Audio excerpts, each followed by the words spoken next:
Welcome. This is East is a podcast. I know people are wondering, people miss Tankie Therapy. I know it's probably not coming back in the shape that it was before, but I feel like the lesson for me as podcast producer was to do the Power Rangers style of podcasting and combine all my forces. And so maybe we'll do more of these kinds of conversation, freewheeling, kind of quick to go up and just talk, no fussing, no mussing. But everybody here knows everybody. Joe, Alex, Adnan's on the show. Adnan is slowly taking over my life. His face has been dominating my life for like the last 3 weeks, unfortunately for me. Not that it is a nice face, but we just launched the show this week for him. So we've been promoting it. So go check that out. I'll make sure to link to this. But the reason why we're here is to talk about something funny that's been going in our you live in the Great Satan, Alex, but you represent the Mexican side of all this. But basically, we have our own Mexican standoff today, where we're talking about this absurd thing that happened with Trump a week or 2 weeks ago now, where he was threatening major tariffs against two of his largest trading partners, his two largest trading partners, I think. And this threw a wrench into everybody's plans. The liberals lost their minds. And I thought it would be a good place, it would be a good opportunity to talk about sovereignty and the lack thereof in these two respective countries. Sort of two models of anti-sovereignty was kind of how I pitched it to this group. But that was a big, long preamble. Fellas, let's start with Joe, because you've been watching this. Joe, can you tell us from the Canadian angle what went down, a little bit of a timeline, and where we are now? Yeah, well, I followed it a bit. It's hard, like I was saying to you guys earlier, it's hard to follow Canadian politics too closely because it's like following the middle manager of an empire when you could just look at the states and follow the top managers. It becomes much less interesting. Where our elites are so servile, they parrot everything the United States does, especially internationally. Everything right down from Israel to whether it's the Israelis or their policy towards Venezuela or everything. It just mimics the U.S. to just an insane degree. So anyways, Trump came out and threatened 20% tariffs on U.S. goods with a 10% or 25%, I believe, and then 10% for energy, for oil, because that would do more damage. That was already an admission that Canadian oil, Canada is the largest oil exporter to the U.S. Now, the U.S. has a large domestic supply, but still, it would be a significant blow to the U.S. if Canada were to embargo it would be a blow to both. But it was already an admission that how important Canada's energy supplies are to the U.S. That he backed down, reduced the much lower tariff on Canadian energy. But anyways, his threat was diffused because on Canada's side, Canada decided to invest an extra $1 billion on policing the border because Trump says we're a source of fentanyl getting into the U.S. So we Canada agreed to spend an extra $1 billion, which it's even for Canada's budget, which is 10 times smaller than the U.S. is piddly, but it's still money that could be better used to address real problems rather than a fake one that Trump invented. So so that's basically that's how it was diffused for 30 days. So far, it's been diffused. I anticipate Canada basically, from my understanding, got nothing from the U.S. in return except to agree to not impose tariffs. I mean, on the Mexican side, they actually got a commitment to do something in exchange to control their gun trafficking. But Canada, as far as I understand, got nothing. All we got was we'll spend some extra money on this fake problem, and you guys don't do the tariffs. So it was pretty. Excuse me, Joe. We got our economy not destroyed in one day in exchange. Excuse me. That's quite a coup for the Canadian government. Well, that's like saying you got a concession from the mugger. If you gave him your wallet, you'd say, okay, here. Oh, if only it was a mugger. I mean, we're going to go back to this metaphor in a second. If only it was a mugger and not what it actually is, which is a mafia boss, because that's kind of where I want us to take this conversation. But thank you. That was good because that it was as silly as that. And maybe on the maybe from Alex, from the Mexican perspective, this has also a deeper history too, because Trump has long used Mexico and Mexicans as a political punching bag and kind of red meat to his base. I mean, he rode anti-Latino and anti-Black basically to the White House. So this is like and then I remember his in the first Trump like regime that he did the thing with like Happy Mexican Day, like, and he was like eating a bowl of like a taco bowl or Happy something. Mexican. Like Cinco de Mayo. It was something, but they say it was to that in tone. His mind. In his mind, it was Happy in his Mexican brain, Day. It was like, yeah, exactly. Like he was kind of doing like a joke. Like, so there's something in his brain that is triggered by like the existence of Mexicans, and bullying Mexico is a sport for this guy. But it didn't really work out as well as he thought it will, or maybe that's how it looks to me. But maybe you can fill us in better. Yeah, I think Trump is informed by the type of hysterical, horrific anti-migrant hysteria that really takes off in the US. I mean, obviously historically, but really like in the mid to late 1970s, when you start to see language of invasions, conflating the issue of undocumented migrants with drug trafficking, and this idea that the US-Mexico border was an insecure place that needed securing. So he's a guy perpetually stuck in the 80s, right? So this is like the anti-immigrant stuff that we saw really take off in the 80s and the 90s. I grew up and really like politically came of age in Republican California in the early to mid 90s, when we had a governor, Pete Wilson, who in many ways I see is kind of like a precedent for Trump in terms of the anti-migrant hysteria that this guy whipped up when he was the mayor of San Diego in the 80s. Then he becomes Republican governor of California, and he passed the horrific anti-migrant legislation, which then sparked massive like pro-migrant rallies and protests. And I grew up in that. On the one hand, my parents were scared shitless because they were undocumented migrant, but on the other hand, it was also like you have to put a stop to this kind of this type of discourse and practice. And so Trump is like stuck in that era. And I remember seeing him when he came down those golden stairs in 2015 to announce his candidacy. That was his first speech. And he talked a lot about Mexicans and rapists and migrants, and they're not sending us our best. And once I heard him say that, I'm like, this guy's going to win. Because that type of sentiment has been churning in the US. It's always been there, but there is a particular form that it starts to take by the mid to late 1970s. There's a political cartoon I use in my Mexico class that shows Woodrow Wilson. It's a political cartoon from like 1914, 1915. And it shows Woodrow Wilson carrying the map of Mexico on his back. And underneath it says the white man's burden. So like that's like, for me, that cartoon describes how US politicians have historically seen Mexico. It's their particular form of white man's burden to discipline, to take care of, to control, to attack, to invade. Mexico as this, in their mind, a perpetually unstable, dangerous place that, we joke about the sepia filter, right? As soon as you cross the border, the sepia filter takes over and Americans get scared. So in this case, that Trump threatened tariffs. He's done this before, right? He did this to Mexico when he first entered office. And even then, one of the most historically unpopular presidencies in recent Mexican history, Enrique Peña Nieto, even he pushed back against those early Trump tariff threats. Andrés Manuel López Obrador also had to go through this, Trump doing a little temper tantrum, and he managed to find a way to negotiate with Trump. And now Claudia Sheinbaum, who I think is handled it the best so far in terms of being, steady, cool-headed, making look Trump utterly ridiculous, I think. And it also helps that she has 80% approval rate of her country. Like the country is unified mostly behind the way that she's dealing with this madman. It was the same as Canada, right? They were going to put 25% tariffs on Mexican goods coming into the U.S., which would have devastated both the U.S. and Mexican economies, particularly in the food sectors, auto production sectors, and energy sector. I think the U.S. gets 70% of its oil from Mexico and Canada. Like oil that makes it to American oil refineries come from Mexico or Canada, right? So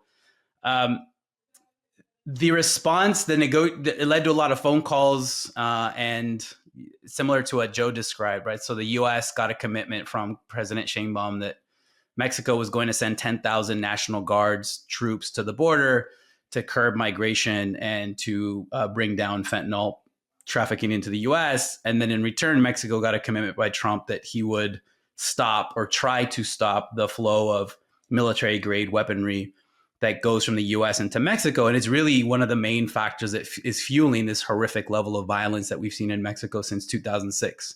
It's a combination of U.S. weaponry and U.S. demand for illicit drugs that are either produced or come through Mexico that's fueling, casualty numbers like above 500,000 dead Mexicans, over 100,000 disappeared Mexicans since 2006. So in contrast to Canada, who I think Fidel's bastard son did, a horrific job of just kowtowing to Trump and to the Americans, the Sheinbaum has witnessed what Trump has done this two times before, right? And she has people in her foreign ministry, and she has a brain trust around her that they knew he was going to do this, and they've been planning this since like last summer. So I think Mexico knows how to handle this guy. Whether I agree with it or not, we can talk about it in some of the consequences. But I think in respect to respecting at least rhetorically and in media spheres the sovereignty of Mexico, I think President Sheinbaum did a more effective job than Trudeau.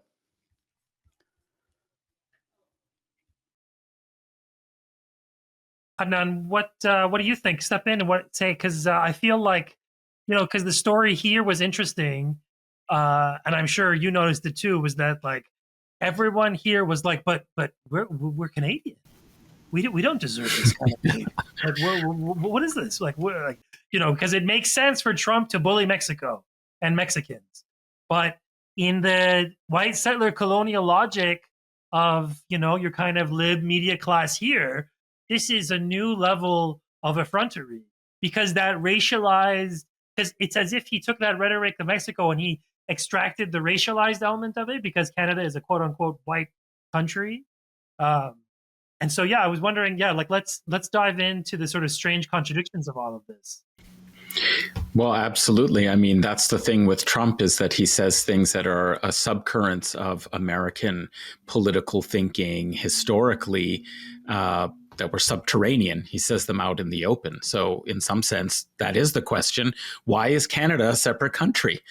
And the reason why it's a separate country is just a matter of history. There were many attempts to actually subordinate and include or incorporate Canada, starting, of course, with the famous, war hawks and the War of 1812.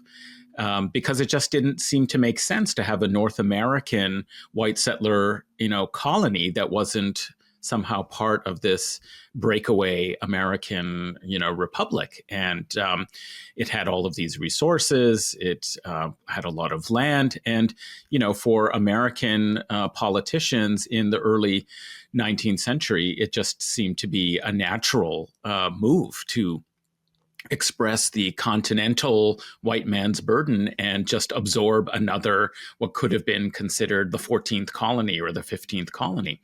And we have to think that also, if we look back at the history, that in the same way that there was this, we're characterizing and framing Canada as a white settler colony. But we have to also think about the logics of the 18th and early 19th century, and in fact, actually appreciate in some sense that we're talking about two Catholic, lands bordering the white Anglo-Saxon Protestant colonies that were created. So the Declaration of Independence itself talks about, in fact, actually the dangers of allowing, under the British, peace agreement after its victory over France in the 7 Years' War, that is called in North America sometimes the French Indian War, that the British actually allowed in that war that took place between 1756 and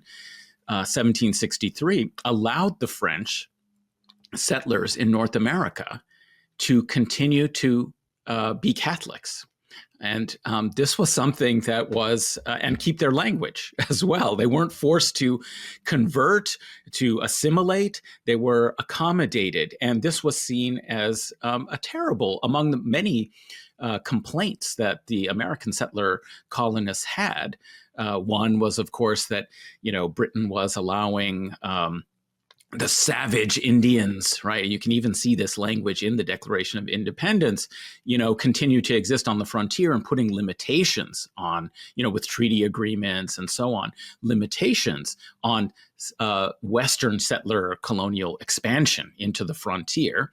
The other problem was inciting slave insurrections, or at least, black slaves to gain their freedom by fighting for the British, right? And giving manumission.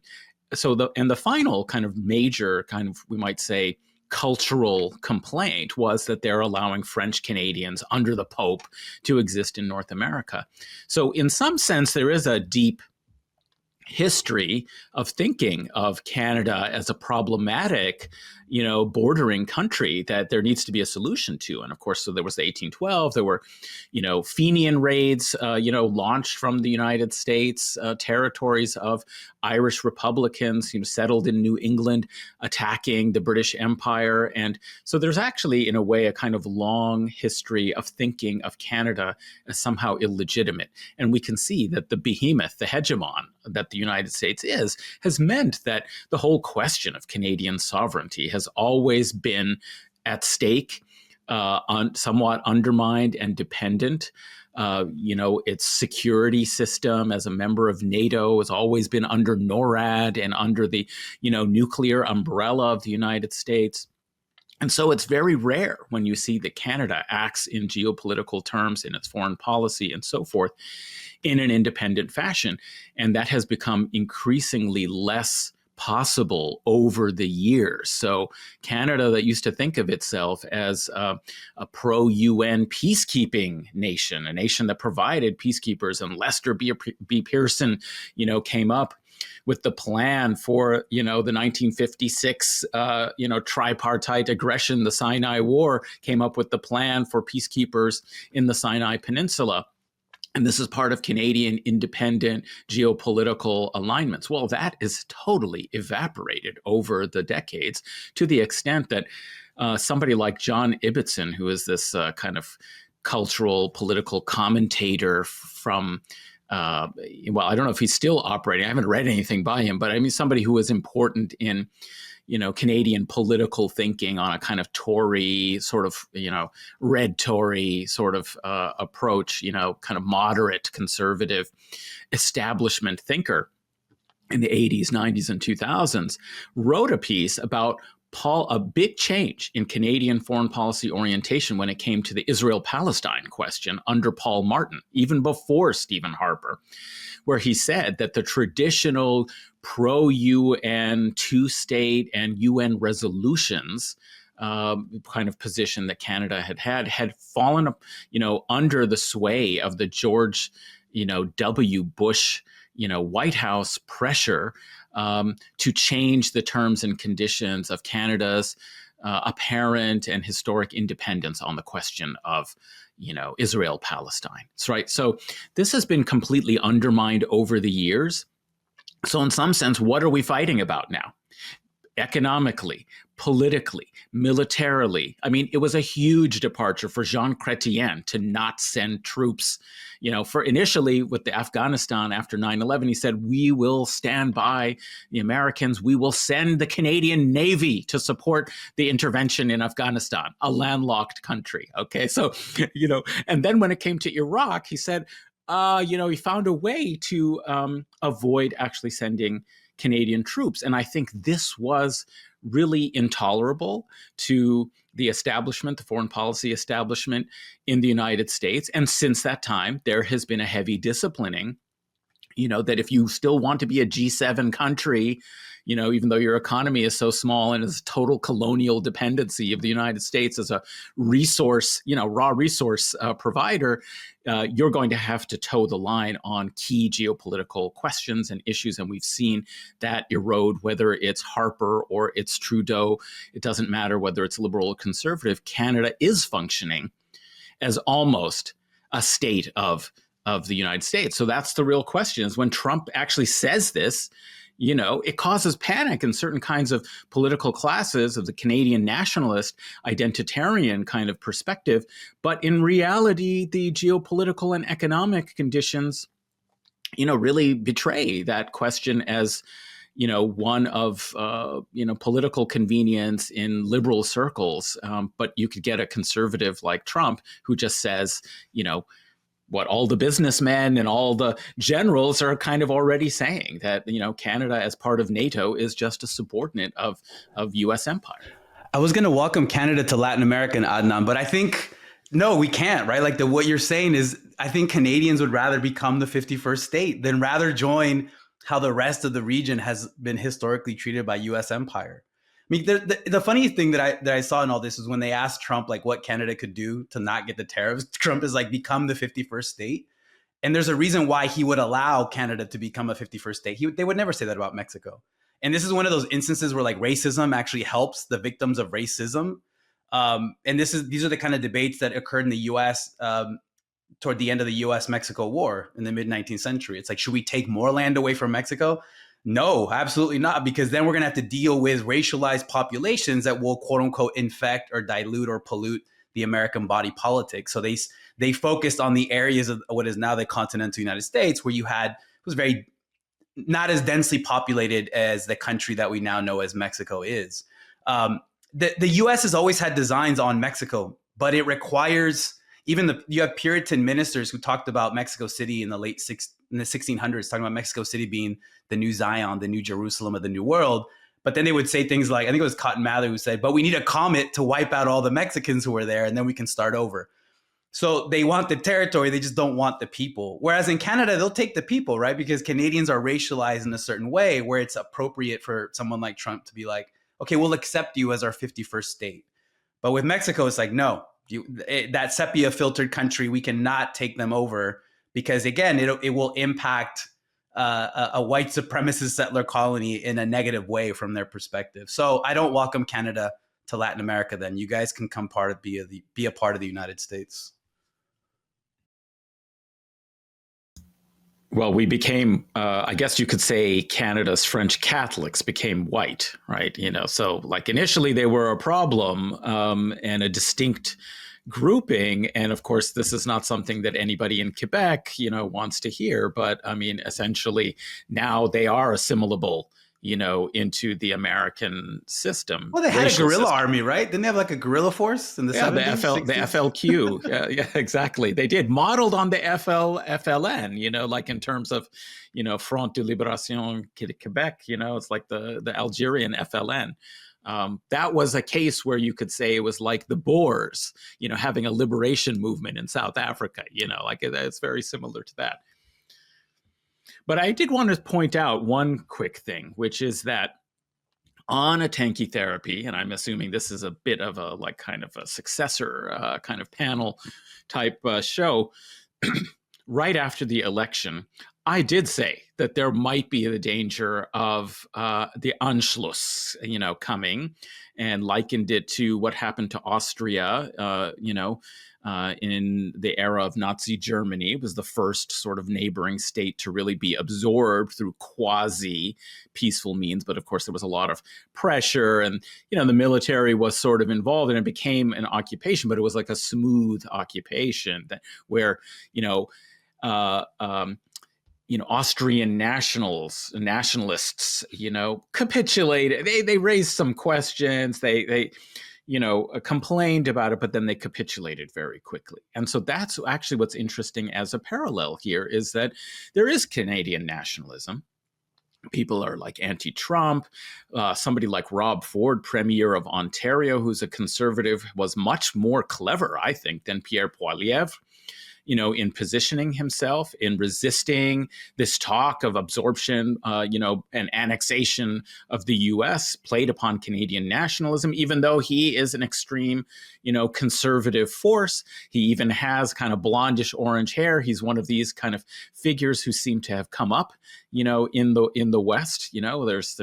There's Trump, there's Boris Johnson, and there are the Fords, and I mean, they're sort of a piece, these kind of, kind of characters, white guys, middle-aged white guys who somehow capture a bit of a populist fervor. Whereas Pierre Poilievre, immediately after the election, tried to use it politically to undermine Trudeau's government, saying, well, now that Trump has won, he and you don't really get along. You need somebody who's kind of ideologically and culturally kind of connected and able to actually deal in a positive way with Trump. That was a very foolish move in some ways, because immediately it associates him with this negative kind of phenomenon of Canadian nationalist sovereignty being under threat.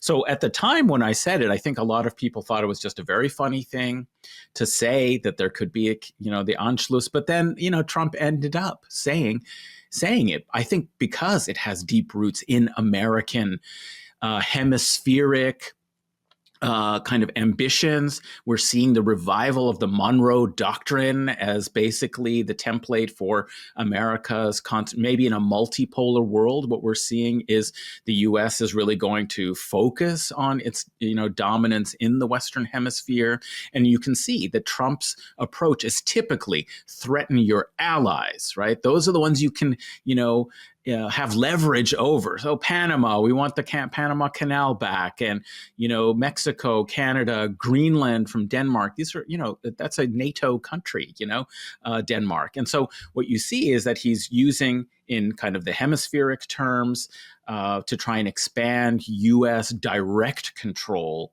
that is had, through economic relations, through NATO, but to make it much more aggressive and dominant in direct hegemonic terms in the Western Hemisphere. And so that's, I think, something geopolitically to watch.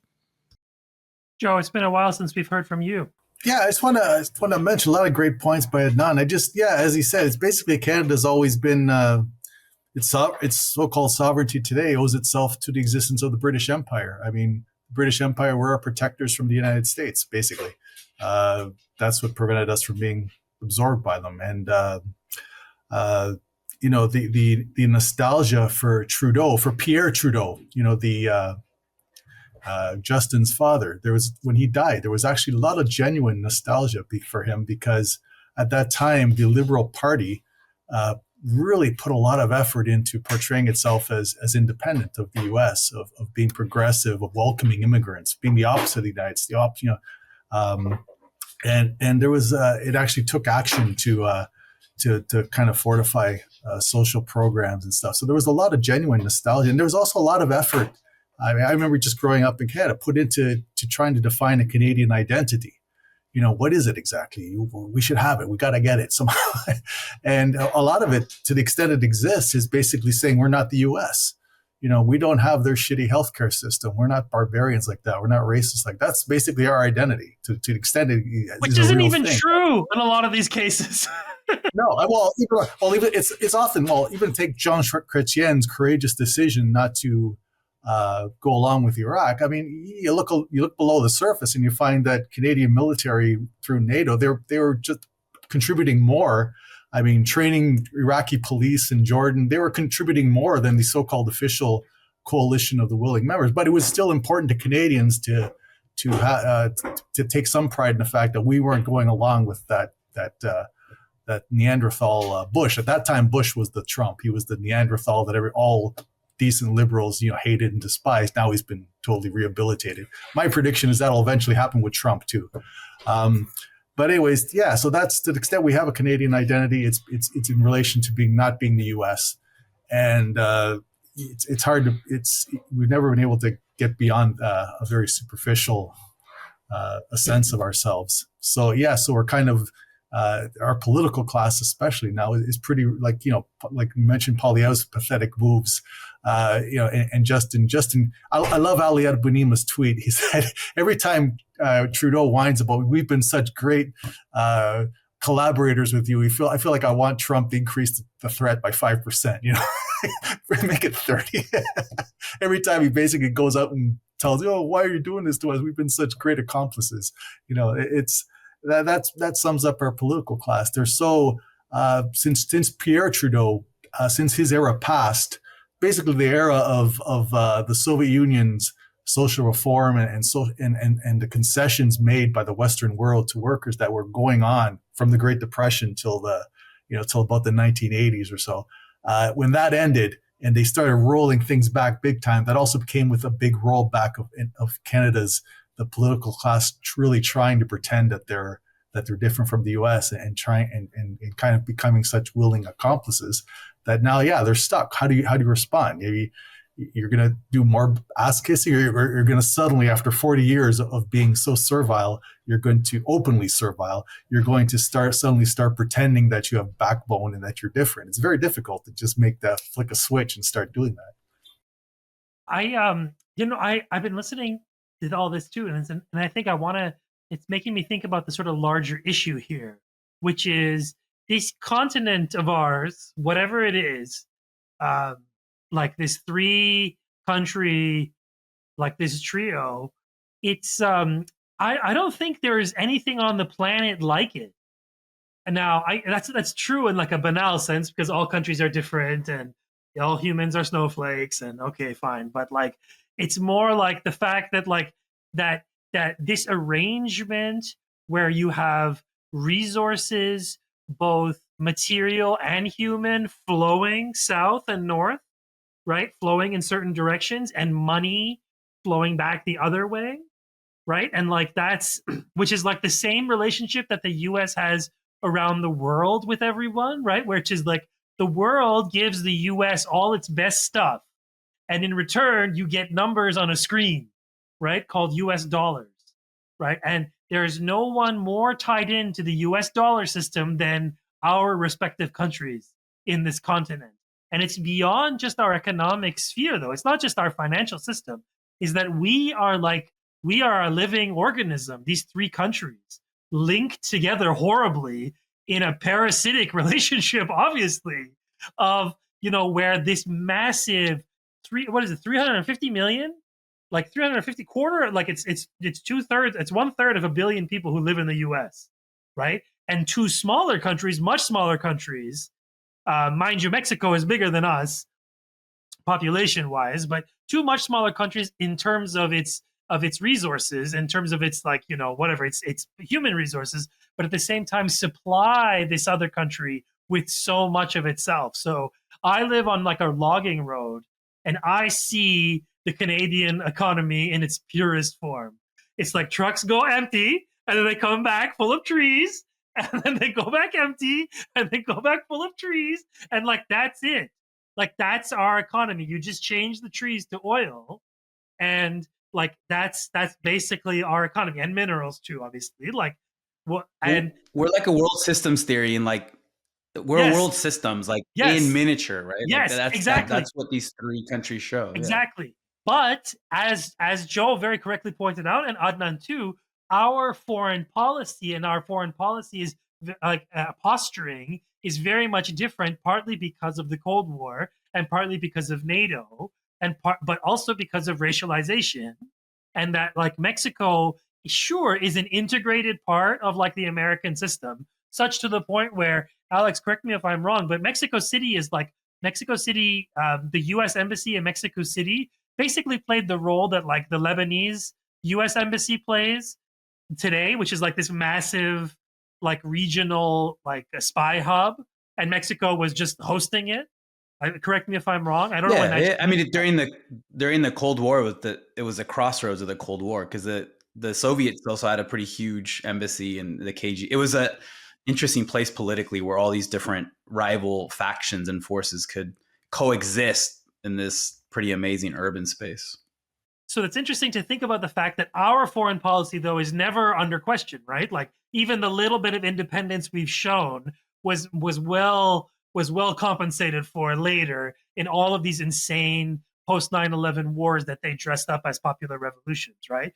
Canada helped the Syria Dirty War. Canada helped the Libya War. Canada's helping destabilize Venezuela. Like Canada fucking, we kidnapped the daughter of the CEO of fucking Huawei because the US told us to. We kidnapped her for no reason. She had done nothing wrong. She was helping the Canadian economy. Like she was actually helping the Canadian economy becoming more independent. And they forced our Canadian government to house arrest her. I mean, it was a scandal. Sorry, Alex.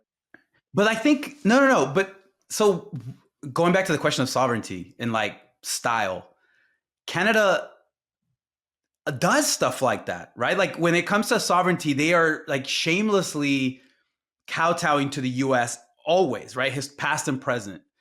Mexico is allowed by US empire to have a different posture, like publicly, to say for a variety of reasons, right? Like so much of Mexican nationalism depends on being anti-US because of history. But even like during the decades that the PRI was like the authoritarian ruler of Mexico, right? Particularly during the Cold War, the US allowed Mexico to assume like a third worldist posture politically to accept, refugees from South American countries that were then under the control of military dictatorships. But secretly, they were just doing the same thing that Canada was doing. Like we now have like a lot of declassified documents and some really excellent studies. Renata Keller has a great book, Keller, if you guys want to check that out, where like Mexico is essentially spying on Cuba, revolutionary Cuba, for the US. And this was like 60s, 70s, and 80s. Then you have the fall of the PRI in 2000, and you have a right-wing party in power for 12 years. And then the PRI comes back. And despite some like, there again, Mexico's allowed to be against the Iraq invasion, even though that President Vicente Fox got a lot of pressure from the US.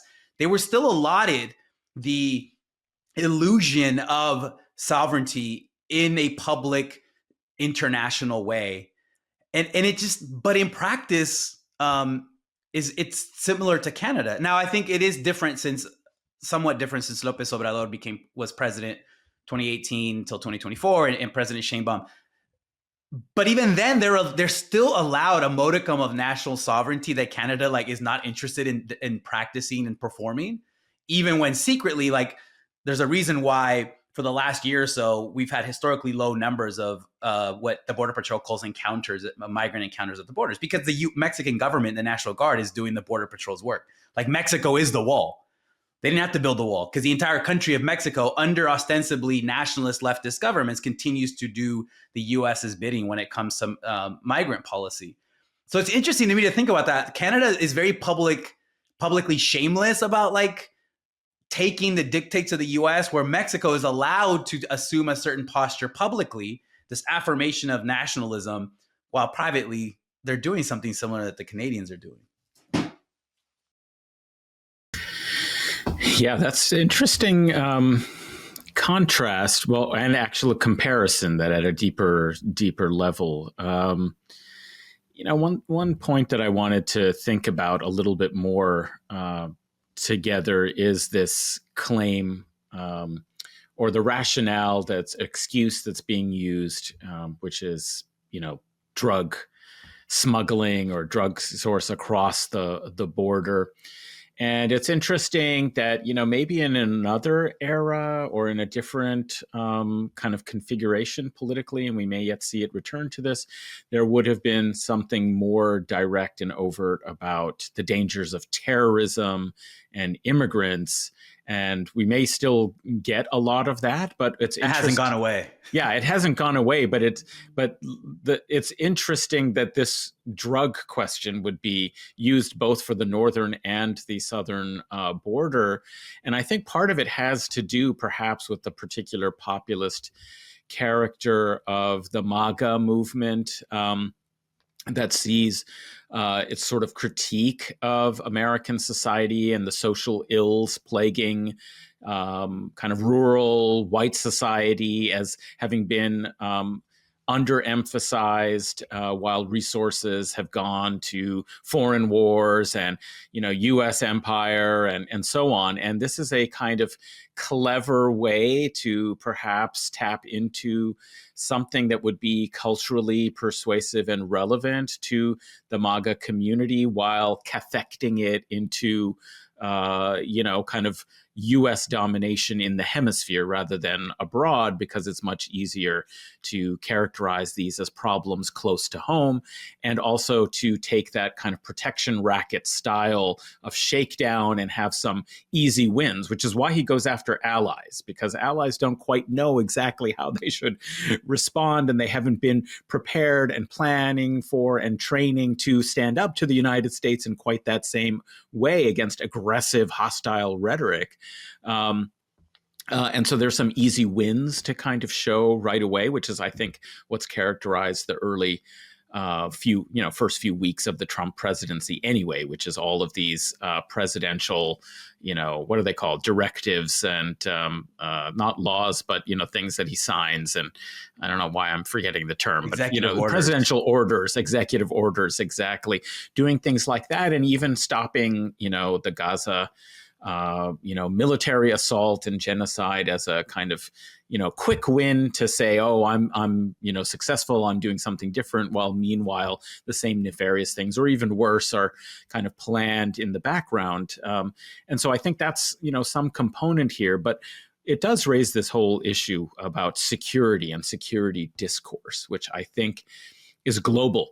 And, it's obviously what Israel uses to justify absolutely every territorial incursion, acquisition, and annexation, is the privileging of a certain concept of security for a certain community of people, just overrides everything else, including sovereignty of others, right? And so that's the whole kind of question about U.S. involvement in the Middle East, Israeli involvement, expansionism in the Middle East. And something you said, Alex, was, quite relevant there. We have like the apartheid wall and the border wall, right? The southern border with Mexico, the border wall. And of course, it's very similar in some ways to the apartheid wall. And the problem is you want to take as much territory and as few of the people who are a racialized other that are a threat to, the integrity, the racial integrity, or at least not the integrity, but the dominance of a particular class. In this case, of course, white supremacy. So that's the big difference. That's the big difference between the type of political work that the US-Mexico border does, past and present, which does a lot, in contrast to the Canadian-US border, which does nothing politically. And I think that is going to shape how this proceeds, in terms of how Canada is just going to continue. I mean, honestly, it might just go away, because politically, that's not going to do a lot for Trump and his political base. Whereas the US-Mexico border, you can conflate so many different issues, including Palestine, right? That's why some activists and scholars refer to it as a Palestine-Mexico border. But it's such a productive, politically, materially, technologically, in all those terms, at the US-Mexico border, that we're going to continue to see the same type of discourse and same type of threats, right? And this is just it's interesting to think about the idea of the border and the frontier in US history. It's rarely ever, like, it doesn't, the northern border doesn't occupy nearly the same position politically, right, that the US-Mexico border has. And the immense amount of violence against indigenous Native American communities as the frontier went west. But then as it reaches California, then that same type of violence goes south. And it continues to function in that way. Right. The US-Mexico border is it produces things, political concepts, economic concepts, technological concepts, that it's crazy. As a historian of Mexico, you see it in the 19th century, and then you continue to see it play over and over and over in different forms, obviously in different contexts. And that's a huge difference, I think, with the Canadian border, even though as Mexicans have constantly told Americans when they freaked out about the war on terror, and one of the first things in the war on terror was to go further militarize the US-Mexico border. One of the Mexican responses was, well, through which country did some of those Al-Qaeda operatives infiltrate into the United States. It was not from the US-Mexico border, even though we have an entire media apparatus led by Taylor Sheridan that wants Americans to believe that Al-Qaeda or other terrorists are changing their surnames to Spanish surnames, or learning how to speak Spanish, and then they're going to infiltrate into the US. When in actuality, it was Canada that hosted some of these individuals, and they just walked into the United States. So like, that's one big difference. And I think maybe this is why I think Trump will kind of drop the Canada thing at some point. I think he got what he wanted from the Canadians, unless Canadians start to fight back. But the southern border one is going to continue to be a productive political thing for him to use. Well, I agree. I mean, you know, what happened is that he said about the US-Mexico border that he was going to build a wall and Mexico was going to pay for it. Well, Mexico didn't end up paying for it. But, you know, when he threatened tariffs because of the fentanyl and all that to Canada, he got Canada to pay for it. You know, I mean, that's the thing. I mean, it is a very different kind of relationship, and it's a servile sort of sub-elite, you know, within U.S. hegemony. So I think you're right to draw the. You guys should have all applied to be the fentanyl czar. I'm surprised. I'm disappointed that Cena didn't apply, that Joe didn't apply. Adnan, you could have applied to be this new position, fentanyl czar, that is apparently going to be very important. The problem with like the premise of an episode like this is that we're doing the thing that motivated the guy who caused all this to do it in the first place, which is panic, right? Like he wants, like this guy is unique. Trump, Abu Naranja, is a unique character in the American like ruling class. He emerges from like, you know, the same, like a common corner of like US wealth creation, which is real estate, but because of his, let's say, unique ability manipulating mainstream media, is that he was able to like transcend the, you know, the sort of role that a guy like him usually plays in the class that he occupies, right? Which is, okay, make your money, we let you live, we let you have a big piece of the pie, but like respect our ruling class. If you want to join, you can play by the rules, right? Like this is how it goes in the American thing. But you know, as he showed everyone, he was able to bypass all of that, and he worked his extremely effective method to gain attention through saying ridiculous and doing ridiculous things, and like things that are counterintuitive, right? So it's like, you know, like stupid like a fox, kind of like Homer Simpson style things of saying, but because we have like a media class who plays their part in all of this, it works for him, right? So even before he was president, he was able to stir up international controversy, right? Like that's why he did it. That was the only reason he did it. He did it for dopamine. Like this guy, like this is what's so funny about this guy. And like, yeah, he's a fucking piece of shit fascist psycho. Like, don't get me wrong. Like, I'm not one of these people who's like, based. Like, I don't like that, like about that culture that's grown up around him. But because he appears to stick it to the ruling class, there are people who say, like, yeah, like embarrass that fucking Trudeau. And then you can also figure out why he doesn't like Justin Trudeau. It's because Justin Trudeau is young and handsome. And like, you know, he's like, that's all. Like, and that's why he likes to fuck with him. And because you dislike a guy like Justin Trudeau, you intimately feel like, yeah, like get that shit, right? Like get him. So he's managed to manipulate you into cheering him on, right? Like this is his own mastery in all of this. So I think that, you know, like as much as libs and like us too, like on the communist end of things, we like to sort of like just like pull our hair over this guy, is that you have to admit that this guy has a masterful strategy manipulating media. And that was part of all of this. And he only did this to flex. Like he got nothing good out of this except lulls. Like that's where we are. Like this guy is the lulls president. He always has been. I think it's important to stress that had he done this, had a major U.S. politician been saying things like this in 1980, when Canada is trying to negotiate a free trade agreement, or 84 in the 80s, roughly, might have the year wrong, but right around the early 80s, when they were trying to negotiate the free trade agreement with the U.S., this first major step towards basically becoming openly subservient in an unprecedented way to the U.S. At that time, a guy like Trump would have failed miserably. They would have given him the hook. They would have said, no, don't listen to that idiot, because that was not with what the ruling class needed back then. They needed to lull Canadians into complacency. You got nothing to fear from the U.S. What kind of only paranoid, stupid leftists say things like that, Whereas now, you could take if a 20-year-old me, whatever, in the 1980, or 40-year-old me, whatever. If you had told me, wow, look, this is what this guy's going to be saying openly, this would have been a gift to everyone who opposed the free trade agreement, who opposed this whole movement. But now it doesn't. Now the times have changed, and this strategy, like you say, it looks smart, because now you've weakened everyone's defenses for 40 years of decimating any kind of real leftist opposition to this. So now you're helpless. Now you got nothing. Now you got choice of one ass kisser or another. You got absolutely no defense.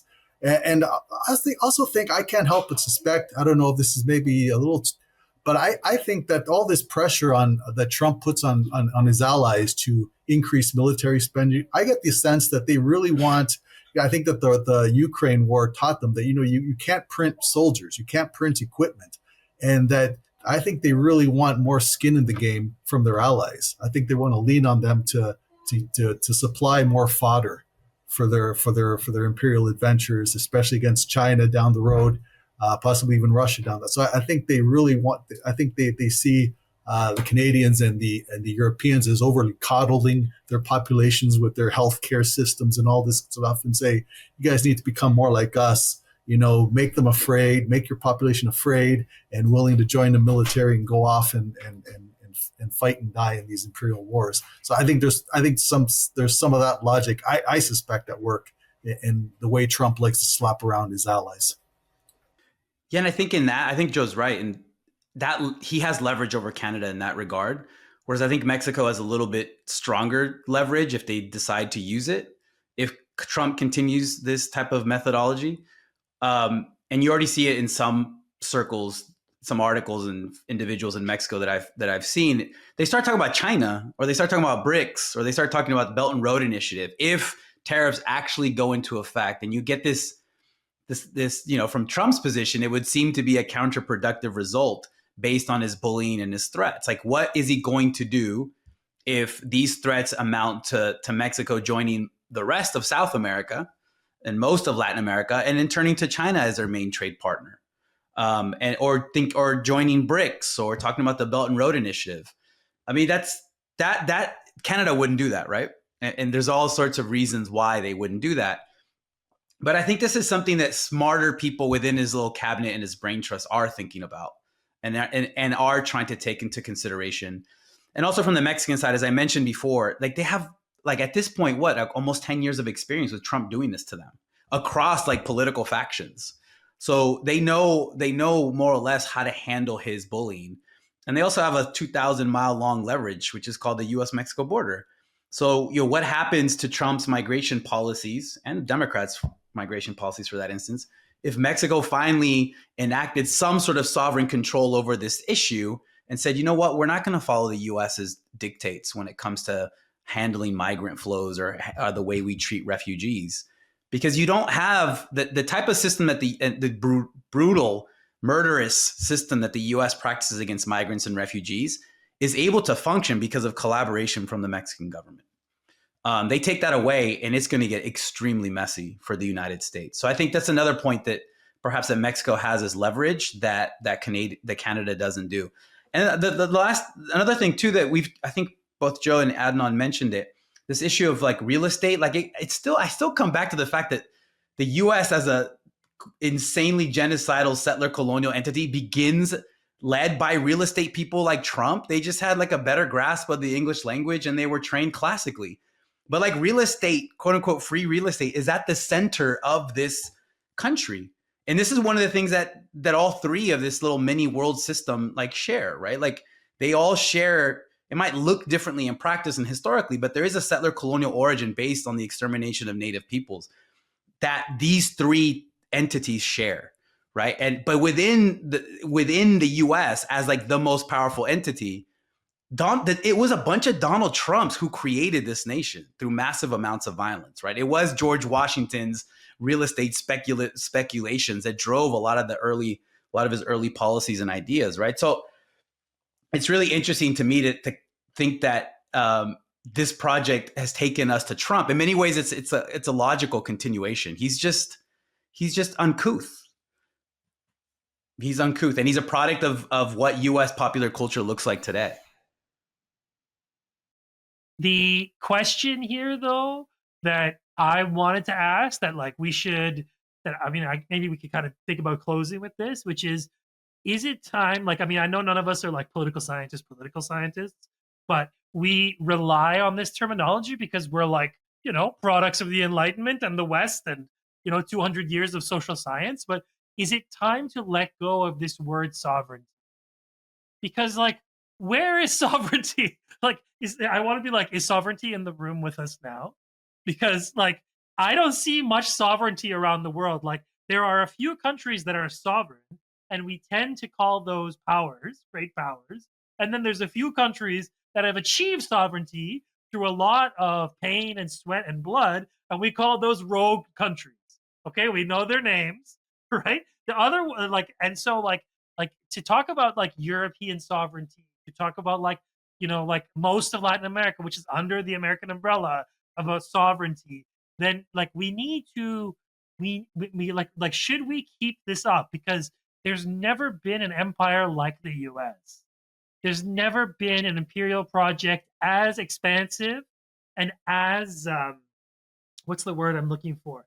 As I don't know, kinetic or something. Like there was never been something like this. And I feel like we rely on these 19th century definitions of sovereignty, like terms like sovereignty and national, like agency and whatever and all this shit. And where in reality you have like three countries that are linked like far beyond, like it's not like Canada ends at the US border, right? Like Canada continues. It's oil, it's timber, it's mineral resources, and Mexico like feeds Americans, not just through actual literal food, but through the people who grow it, through the people who bring it to them, through the people who stock their shelves, through the people who drive it to them. Like this is not like maybe the globalization weirdos of like the 90s and the 2000s were right that it was time to throw this away, but of course they were all writing from the US and Canada, and they were applauding it because it meant, oh, one country gets to have sovereignty and that's where we live, and everybody else gets to eat our sovereignty fucking stick. Like, so like, is it time? Wait, Sina, did you just come out? Sina came out as a Michael Hart, Antonio Negri fan right now. Is that what you're saying? That's what I was hearing. Fuck you, Michael Hart. Fuck you, Michael Hart. I did an interview with you. You motherfucker. You pouted the whole time. You didn't even fucking pay attention. The person who was the chair of the call said, Michael, are you there? And he said, oh, because he was a big baby about it. So fuck you, Michael Hart. You fucking goon. No, I hate that book. Shit. No, it's time to throw this away. It's time to throw this term away. Like or maybe we don't. I don't know. You tell me, guys. I mean, I think people are still fighting and sacrificing and dying for this term, for the idea of sovereignty, right? I mean, that's like my easy response. Like you still have people around the world sacrificing huge things for this idea of national sovereignty, economic sovereignty. I mean, and historically, that's been one of the vectors of struggle, at least in the area that I know best, in Latin America. The idea of linking national sovereignty to questions of social justice, economic justice, is really important. It's animated every single revolutionary movement throughout the 20th century to today.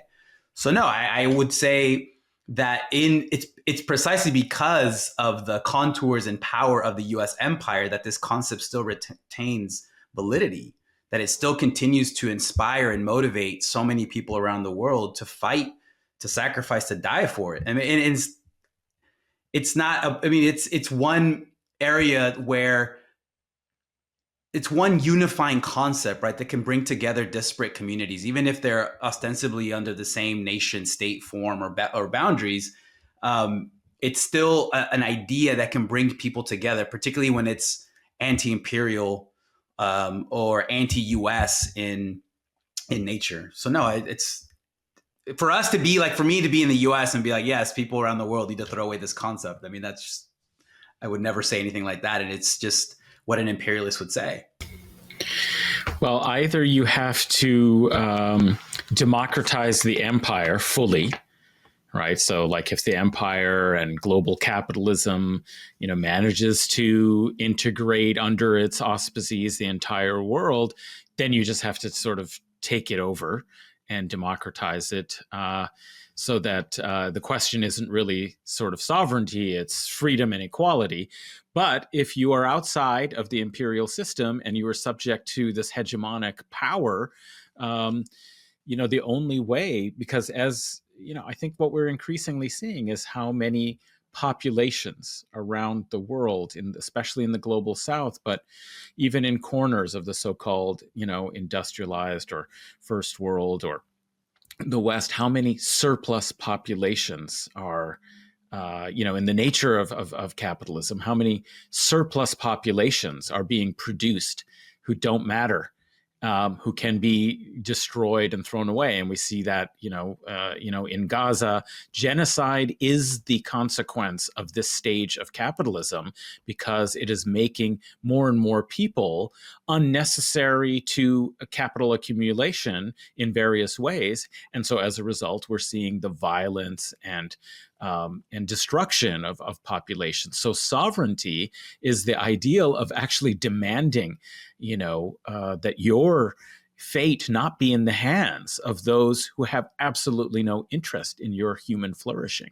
So you cannot have, like when we've talked about the region in the Middle East and is to really, think about the fact that you cannot have sovereign development until the empire and its agents in the region are defeated, so that the people of the region actually have the ability to have their fate in their own hands. And that's what sovereignty, I think, means. So it's still an important concept. What I object to is only the narrow idea of national sovereignty, of nationalism as the basis around which political organization or political community should take place. And that, I think, is a real problem. And we're living with the legacy of nationalism, of ethno-nationalist states, of the nation state form, and so on. It can sometimes be the vehicle for trying to throw off colonial domination and hegemony, but it isn't itself a final stage, and the defense of national sovereignty can turn into some ugly things. But sometimes it's the only buttress, you have to protect the possibility for valuing human life and human flourishing, in your society. So, I mean, I think another kind of component is to actually think a little bit about this as, I really like the idea that Alex, mentioned about thinking of this as a kind of part of the world system in micro, form. And you can see so many of these relationships that way. And what Joe began with, which was the energy kind of politics that are at stake. Because actually, if you look at Canada, and maybe, less so to Mexico, but they are a big energy producer as well. But Canada, Canada's dollar is absolutely plummeting, during this period. And the only times where the Canadian dollar has been strong is when oil was very expensive, because fundamentally Canada should be joining OPEC, because that's what, its kind of economy is so tied to, price of energy. And so there's talk now, and I think this kind of talk should have, happened a long time ago in the George Bush era, of kind of diversifying where Canada, connects with economically. Everything, all the pipelines go south. They go from north to south, and there's, talk, maybe they should have been going east-west a little bit to go to, the Far East, or to have more trade with the European Union. And there's even talk, there was a National Post article. It's so hilarious, the kinds of discussions that are happening politically in Canada about whether Canada should consider joining the EU. I mean, these kind of like absurd ideas that are the independent EU. Oh, the so independent and sovereign EU. Oh yes, that will solve all our problems. Absolutely. So, at any rate, I was What the just hell thinking, is wrong with your country, man? Come oh, on. it's a mess. It's an absolute mess. Like nobody has a grasp on what's really, fundamentally at stake because they're hoping to preserve their privileged position within, below the imperial hegemon, but within that imperial system. Whereas I think it's much more healthy kind of national identity, in Mexico in terms of resistance. I don't see how you can do away with the concept of sovereignty unless you do away with imperialism. I mean, it seems like they're opposites. So as long as imperialism exists, as long as imperial powers exist, then there will be movements that value sovereignty and that struggle for it. And it's always complex though, but what it means, like a movement for sovereignty in Canada when we've annihilated the majority of the original inhabitants, and we're still actively trying to frustrate their land claims, and we haven't had any kind of historical reckoning. So that you can't evade those questions and be sincerely for sovereignty. I mean, and anti-imperial. Like so, it's also that's a question that also rears its head even in Latin America, because the indigenous communities say, okay, you guys want to have progressive policies, but your progressive policies require export income, which is over top of us, right? And so there's always those dilemmas. So, sovereignty is crucial. It's crucial to fighting imperialism. That idea of sovereignty. You can't defeat imperialism if you abandon the concept of sovereignty, unless you get into like Trotskyist fantasies about a simultaneous worldwide uprising that overthrows everything at once. Unless you're into that, then no, I don't see how that makes sense. But as Canadians, we're like somewhat like the house slave that Malcolm X talked about, So, so that's another dilemma. We're kind of in there with the empire, reaping benefits in some way, but then getting reminded by the likes of Trump that you're actually the house slave. You can let you live better, but you're beholden. We own you. We own you. We do what we want with you. So. I guess that was the sort of phrasing. I guess my phrasing wasn't great because obviously I still believe in independence and fighting for independence, but it's more the fact that there is so little sovereignty in our world.